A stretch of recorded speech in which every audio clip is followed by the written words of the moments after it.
Hello everybody. Looking at 13D now, constant velocity problems with vectors. I'm going to jump right in by starting with example 8. We have the vector equation of the path of an object. So once we're talking about constant velocity, we're talking about the movement of an object. Then all of a sudden, what I said before about non-uniqueness of a line doesn't apply anymore. When we talked about non-uniqueness of a line, it meant that I could choose another fixed point on the line. Instead of using 1, 9, I could choose another point on that line and put it in that spot, and it would still be the same line. Well, that's true, it would be the same line, but it would not represent the exact same situation with the movement of this object anymore. Same thing with the direction vector. Technically, this line could be represented with a direction vector of -3, 4, it would just go in the opposite direction. Or we could say 6, -4, make it twice as big. Okay, but since we're now talking about the movement of an object, we can't do that. We have to, this direction vector has to represent the speed of the object per unit of time. Okay, so we could represent this on a graph 1, 9 as the starting position. That means that if time was 0, when time was 0, we would say xy equals 1, 9 plus 0 times the direction vector. So that would actually be 1 plus 0, 9 plus 0. So that would leave us in this position, 1, 9, or this position, 1, 9. It would be this position vector and this space, okay, 1, 9.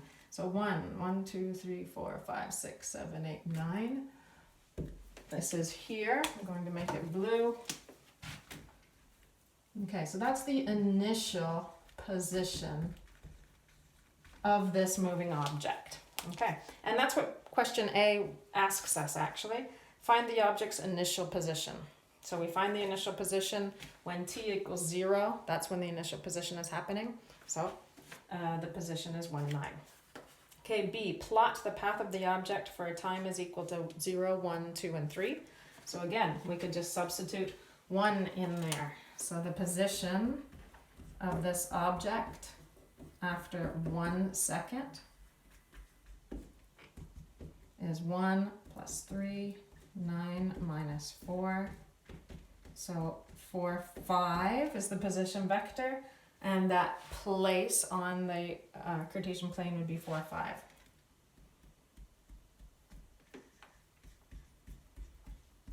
Okay, we could do this again for after 2 seconds.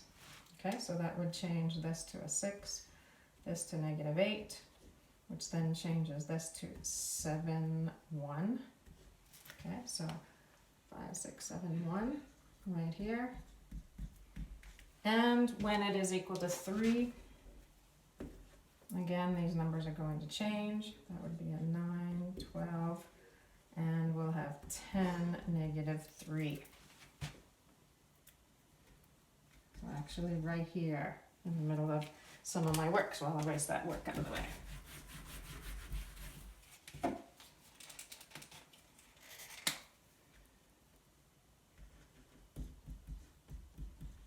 Okay, so question B said plot the path of the object for t equals 0, 1, 2, and 3. So there we have it.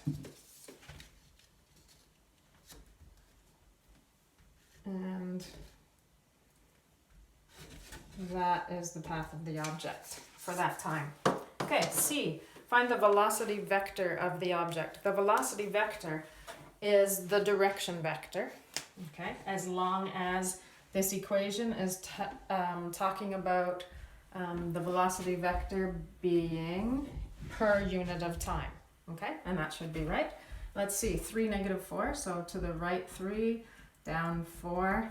Yeah, that's what the velocity vector is. So the velocity vector is 3, -4. D, find the object's speed. Okay, so this is what happens with constant velocity with moving objects and vectors. The object's speed is the size of the direction vector, the length of the direction vector. So again, that's the reason why the direction vector, all of a sudden size matters, okay? It absolutely matters because it tells you how fast the object is moving. So we could figure out how fast this object is moving by just taking the length of that direction vector. 9 plus 16, root 25. So that's moving 5 distance units per unit of time. And in this case, the distance is meters and the time is seconds. So that would be 5 meters per second. E, if the object continues in the same direction, but increases its speed to 30 meters per second, state its new velocity vector. Okay, so with this velocity vector, the speed is 5 meters per second. We want it to be 30 meters per second now, which is 6 times the size of 5. Okay, so therefore, we need to multiply the current velocity vector by 6. So our new velocity vector would be 18, negative 24. Okay, so again, size matters. If I make an equation by substituting this velocity vector in here, this object is now moving 6 times as fast as this object with this equation. Okay, thank you. Have fun.